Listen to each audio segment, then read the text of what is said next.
नमस्कार मैत्रिणींनो, तर स्वागत आहे तुमचं माझ्या नवीन ब्लॉगमध्ये.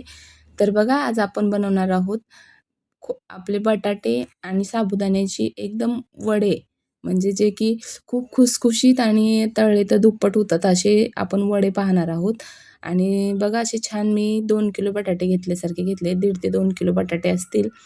असे छान त्याच्यावरचे साल काढून घ्यायचे आणि साल काढून घ्यायचे आणि पूर्ण स्वच्छ धुवून घ्यायचे 2-3 पाण्याने बटाटे, जेणेकरून याच्यातला जो स्टार्च असतो ना, तो पूर्णपणे निघून जाईल. आणि जे बटाटे आपण साल काढतो ना, ते पाण्यातच टाकून ठेवायचे.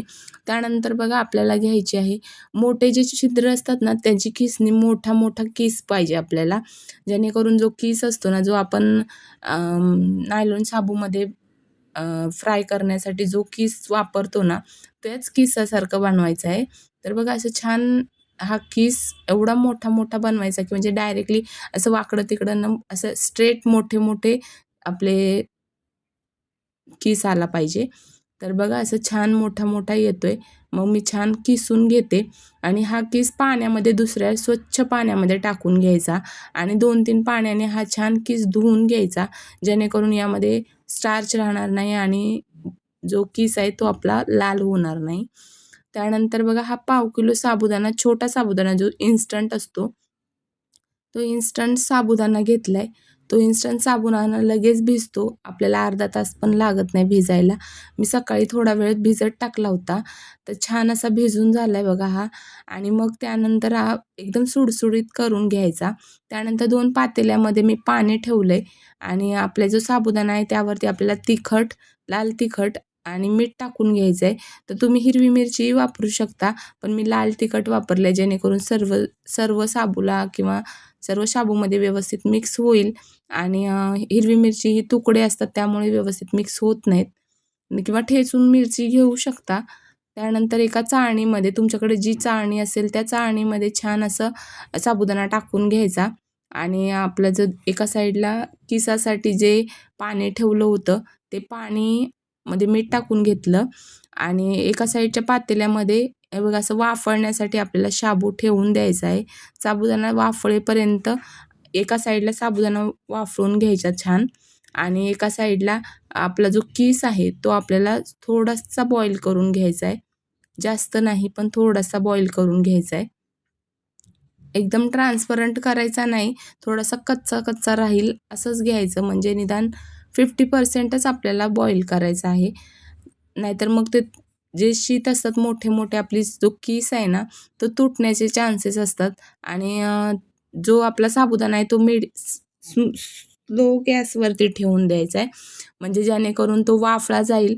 आणि जेव्हा तुम्ही साबुदाणा हा वाफळता ना, त्यावेळी काय होतं, की साबुदाणा हा कडकड लागत नाही, एकदम क्रिस्पी होतो आणि तळल्यानंतर एकदम खुसखुशीत लागतो. जसं की शिजवल्यावरती आपल्या ज्या पापड्या बनवतात ना, तसाच लागतो अगदी सेम. त्यानंतर मी यावरती किसावरती छान झाकून ठेवलं आणि थोडीसा शिजायला आला तर काढून बघितलं, तर हा बघा असा शिजलाय, म्हणजे 50% तरी छान शिजलाय. तर हा पण एका चाळणीमध्ये आपल्याला छान ओतून घ्यायचा आहे, जेणेकरून यातलं पाणी सगळं निघून जाईल. आणि हा आपल्याला छान थंड करून घ्यायचा आहे. तर बघा असं छान आणि पांढरा शुभ्र दिसतोय की नाही, खूप छान होतात. आणि हा बघा केस एकदम पांढरा शुभ्र आणि तुटणार नाही, तर यासाठी जास्त शिजवायचं नाही आहे. त्यानंतर हे मी एका पातेल्यावर ठेवून दिलं, जेणेकरून सर्व पाणी आहे ते निचरून जाईल आणि आपला साबुदाणाही शिजत आलेला आहे. बघा ट्रान्सपरंट दिसतोय, एकदम पांढरा शुभ्र वाटत नाही, ट्रान्सपरंट झालाय, म्हणजे हा शिजलाय, वाफळलाय. तर मग हा पण काढून घ्यायचा आपल्याला. तुम्ही मोठाही शाबू घेऊ शकता, पण माझ्याकडे उपलब्ध नव्हता म्हणून मग मी हाच वापरलाय.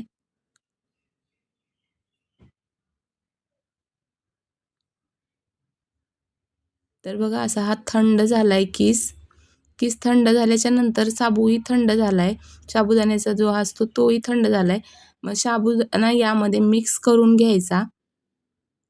छान मिक्स करून घ्यायचा आणि बघा असं छान आपल्याला तयार झालाय. थोडासा पाण्याचा हात घेऊन आपलं हाताला पाणी लावून छान असे वडे टाकून घ्यायचे, जसे आपण मेंदू वडे टाकल्यासारखे टाकतो. तसे मेंदूवडे टाकून घ्यायचे आणि छान होतात, एकदम क्रिस्पी होतात आणि दिवसभर जर तुम्ही फॅनच्या खाली जरी बनवले ना तरीही ते सुकतात खूप छान. आणि असं टाकल्यानंतर बघा याच्यामध्ये एक छोटासा होल करून घ्यायचा आणि पापड्याही थापू शकता, पण पापड्यापेक्षा बेटर आहेत की वडे बनवल्यासारखे, जेणेकरून लवकर सुकतील. आणि असे छान वडे मी सर्व बनवून घेतले आणि एकदम एका दिवसात पूर्ण सुकून गेले होते. बघा असे छान झाले. बघा मी किती छान वाटतात दिसायला, खूप छान दिसतात आणि म्हणजे एका दिवसात पूर्ण सुकून रेडी होतात. बघा हे असे छान मोठा किस कसा मोठा-मोठा राहतो आणि खायलाही टेस्टी लागतो आणि जो साबुदाणा आहे ना, जो वाफळल्यामुळे आपला एकदम क्रिस्पी होतो, एकदम कुरकुरीत होतो. तर बघा असे छान तयार आहेत आपले वडे, साबुदाणा बटाटा वडे. आपण जसे घरी बनवतो साबुदाण्याचे वडे तसेच असतात, परंतु थोडेसे वेगळे डिफरंट. तर बघा असे तयार आहेत आणि हे तळून बघितल्यावर तर एकदम असे पांढरे शुभ्र होतात. तर बघा असं क्रिस्पी आणि एकदम दुप्पट फुलण्यासारखा होतो हा. बघा असे किती छान आणि साबुदाणा तर मी 100% सांगते की एवढा कुरकुरीत होतो ना, की तोंडामध्ये ठेवलं तर विरघळणारी पापडी असं म्हणता येईल. तर बघा असे छान मी तळून घेतले आणि एकदम कुरकुरीत झाले. जर रेसिपी आवडली तर लाईक करा, शेअर करा आणि सबस्क्राईब करा आणि जर यूट्यूब चॅनलवरती नवीन असाल तर सबस्क्राईब करायला विसरू नका आणि कमेंट नक्की करा. जर वाळवणाच्या वस्तूला सुरुवात केली असेल तर ही उपवासाची पापडी, वडे नक्की करून बघा आणि रेसिपी आवडली तर लाईक करा. धन्यवाद.